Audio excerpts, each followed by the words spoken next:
نادانوں میں سے نہیں ہیں کہ جن کے کلموں میں یہ بھی شامل ہے کہ شر بھی اللہ کی طرف سے ہے اور خیر بھی اللہ کی طرف سے۔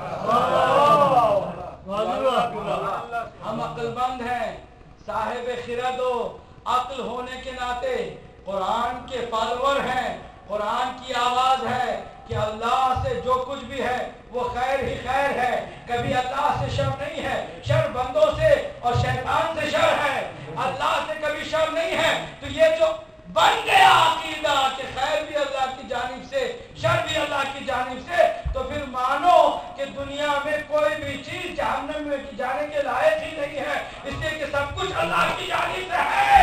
تو پھر جہنم میں کوئی کیوں جائے؟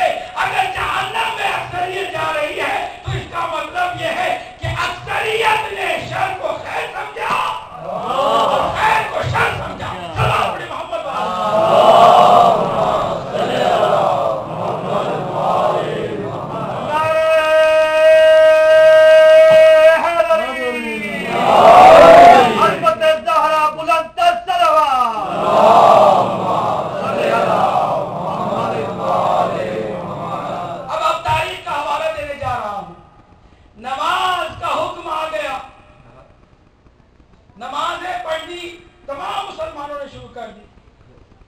نماز کے لیے اذان کا بھی حکم ہوا، بلال نے اذان بھی دے دی، اقامت بھی دے دی۔ اب یہ نماز کیا ہے؟ حی علی الصلاۃ، نماز کی طرف آؤ، حی علی الفلاح، کامیابی کی طرف آؤ۔ ابھی یہ نماز ہی ہے، کامیابی ہے، لیکن ابھی خیر العمل نہیں ہے، یہ بہترین عمل نہیں ہے، ابھی یہ خیر نہیں ہے، کامیابی ہے، خیر نہیں ہے۔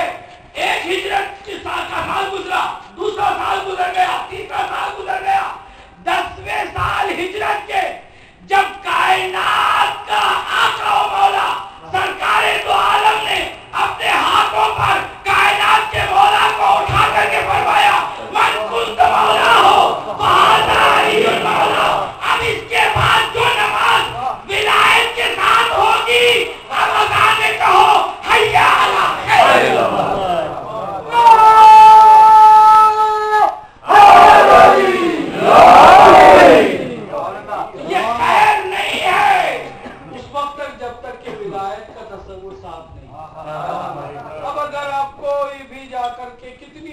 بڑی باتیں کسی سے سنیں، خیر کی طرف بلا رہے ہیں، پہلے خیر پتہ ہی نہیں تمہیں کیا ہے۔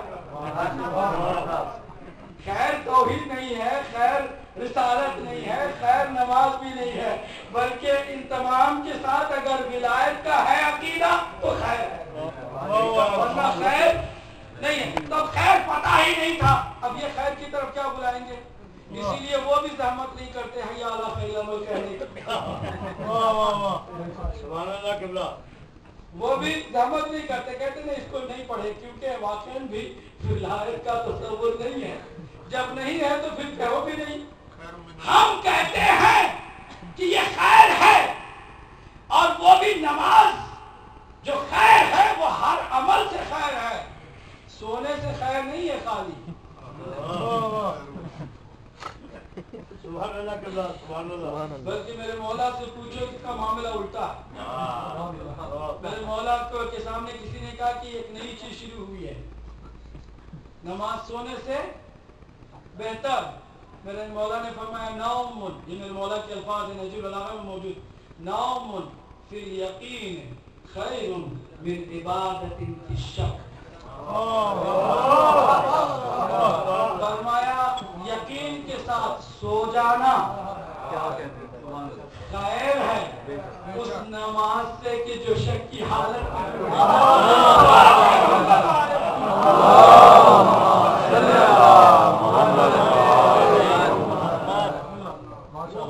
ہے۔ کیا خیر؟ سو جانا، جس میں یقین ہو، اس عبادت سے کہ جس میں شک۔ اب اندازہ لگا لیں کس کی نماز میں شک ہے، کس کی نماز میں یقین۔ اگر یقین ہے تو اس کا سونا اتنا عظیم ہے، تو پھر اس کی نماز کتنی عظیم ہوگی۔ ایک صاحب نے کہا کہا کہ افضل البشر فلاں ہے. ہم نے پوچھا کیوں؟ کہتے اس لیے کہ وہ زیادہ عبادت کرتے تھے.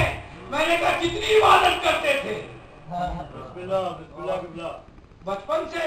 نہیں وہ تو بہت دیر مسلمان ہے. آپ کو بھی تاریخ معلوم ہے, مجھے بھی تاریخ معلوم ہے. تو دیر مسلمان ہوئے, اور اگر وہ 24 آور بھی عبادت کریں تو ایک انسان کی کتنی عبادت ہو سکتی ہے؟ کہا بہت زیادہ, جس کا اندازہ آپ نہیں لگا سکتے. کہا اچھا اتنی عبادت کہ ایک لمحہ عبادت قرار دے دیتے ہیں. ٹھیک ہے, کتنے سال ہوں گے؟ 30 سال 35 سال. کہاں ایک انسان 35 سال لمحہ بلمحہ عبادت کر رہا ہے. یہ افضل البشر ہے.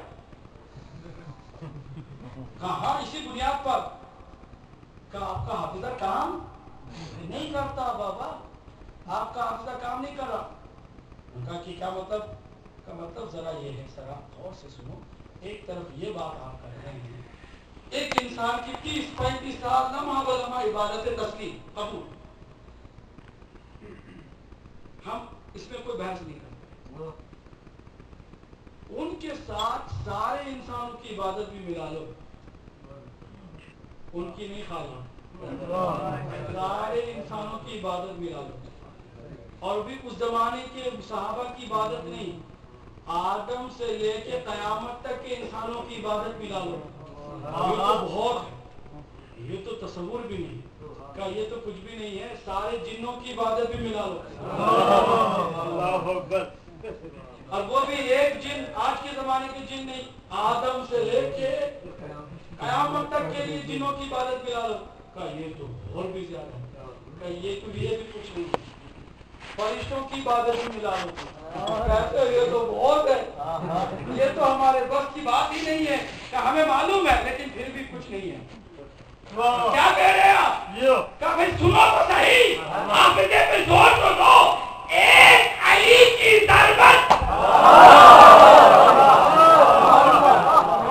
ضربت علی یوم الخندق افضل من عبادت الثقلین. ایک ضربت عبادت ثقلین سے, یعنی 2 جہاں کی عبادت سے افضل ہے. تو پھر اس کی نماز کتنی